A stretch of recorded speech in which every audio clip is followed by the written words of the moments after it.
دنیا کی زندگی میں ایمان کے ان درجوں پر فائز ہونے کے لیے جہاں اللہ انسان کا مقصود بھی ہو، مطلوب بھی ہو اور معبود بھی ہو، اللہ انسان کی پیاس بھی ہو، اس کی پکار بھی ہو، اس کا سکون بھی ہو اور اس کا اطمینان بھی ہو، اللہ تعالیٰ نے انسان کو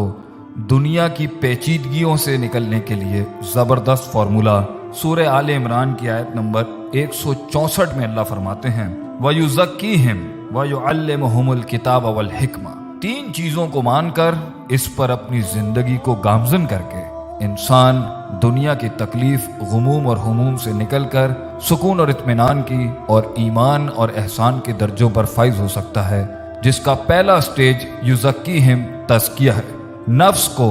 ہر اس عیب سے پاک کرنے کا اس سلسلے کا نام ہے جس میں انسان تکبر، حسد، صغر الہمہ، کمزوری، ڈپریشن، بزدلی، قائری کا شکار ہو جاتا ہے، لوگوں کو اپنا الہ بنا لیتا ہے اور دنیا کے پیچھے ہی لگ کے اس کی عبادت میں گامزن ہو جاتا ہے۔ وہ سمجھتا ہے لوگوں اور مال سے ہی اس کی زندگی کامل بھی ہوگی اور اس کا دلی سکون اس تکمیل تک پہنچ جائے گا جس کی تلاش کے لیے وہ اس دنیا میں بھیجا گیا تھا۔ اس پروسیس کو، اس پروسیجر کو تزکیۃ النفس کہتے ہیں، نفس کو پاک کرنا، اور یہاں پر اپنے دل کے اندر اللہ کی یاد کو، اس سے امید کو، اس سے محبت کو، اس سے رجا، اس سے ڈرنا، اس پر توکل رکھنا، کامل اعتماد رکھنا کہ اللہ کی ذات ہی ہے جو کل تھی، آج ہے اور ہمیشہ رہے گی، اس کو اپنے اندر پختہ کرنا۔ اس پروسیس سے جب انسان گزر جائے گا تو اسے دوسرے پروسیس میں انٹر ہونا چاہیے جو ہے تعلیم، یعلمہم الکتاب۔ چیزوں کے، دنیا کے، جذبات کے، روحانی زندگی کے، جسمانی زندگی کے، لوگوں کے، اپنے اللہ کے حقوق اور ان سے جڑے ہوئے معاملات کو ان کی جگہ پر وضع کرنا، اسے علم کہتے ہیں۔ جس کے پاس علم نہیں، وہ نہیں جان سکتا سچ کیا ہے، جھوٹ کیا ہے، حق کیا ہے، باطل کیا ہے، ٹھیک کیا ہے، غلط کیا ہے، افراط کیا ہے، تفریط کیا ہے، ہر معاملے کے اندر کتنا کرنا ہے، کتنا نہیں کرنا، اللہ کے ساتھ کتنا تعلق، کس جگہ پر کیسے ہونا چاہیے، جذبات کے ساتھ، عقیدے کے ساتھ، نظریے کے ساتھ، لوگوں کے ساتھ کیا تعلق ہونا چاہیے اور اس دنیا کے اندر اپنے آپ کو کس طرح لے کے چلنا چاہیے۔ انسان کی ایموشنل سائیکالوجی، اس کی بیہیویئرل سائیکالوجی، اس کی محبت، اس کا پرسیپشن، ہر چیز کے بارے میں کیا ہونا چاہیے۔ اگر 4 کرنا ہے تو 5 بھی ٹھیک نہیں اور 3 بھی ٹھیک نہیں۔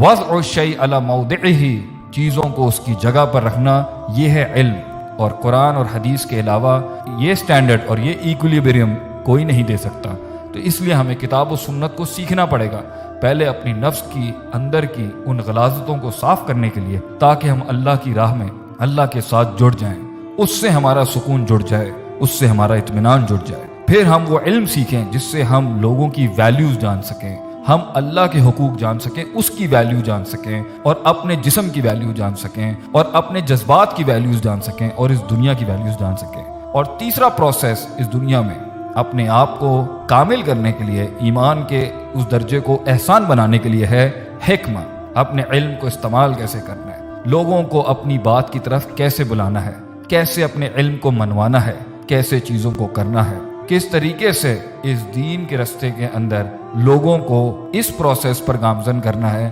تاکہ ایک انسان ایک جماعت یعنی کہ ایک امت کی شکل اختیار کر کے ایک پورے معاشرے کی اصلاح کر سکے اور وہ پورا معاشرہ اللہ کے ساتھ جڑ کے دنیا کے اندر سکون اور اطمینان کی طرف گامزن ہو سکے۔ جب تزکیہ نہیں ہوگا، تعلیم نہیں ہوگی اور حکمت نہیں ہوگی تو ہی انسان دنیا کو اپنا معبود بنائے گا، دنیا میں اپنا سکون تلاش کرے گا، لوگوں میں اپنا اطمینان ڈھونڈے گا، لوگوں کی عبادت کرے گا، چیزوں کو ان کی وجہ سے ہٹائے گا اور دنیا میں فساد پیدا کرے گا، اپنے آپ کو الہ کہے گا یا لوگوں کو الہ کہے گا، اپنے آپ کو خدا کہے گا یا لوگوں کو یا اشیاء کو یا مال کو ہی خدا کہے گا۔ لوگوں نے اس دنیا میں وہ فساد اس لیے کیا کیونکہ وہ اصل علم سے دور تھے، اور اگر علم تھا تو نفس پاک نہیں تھا، اس میں سائیکوپیتھیز اور وہ تزکیہ نہیں تھا، اور اگر تزکیہ بھی تھا اور تعلیم بھی تھی تو حکمت نہیں تھی۔ کون سا کام کہاں، کب، کیسے، کس اماؤنٹ میں، کس کوانٹٹی میں، کس انٹینسٹی کے ساتھ کرتے ہیں، ان تینوں چیزوں کا بیلنس نہ ہونے کی وجہ سے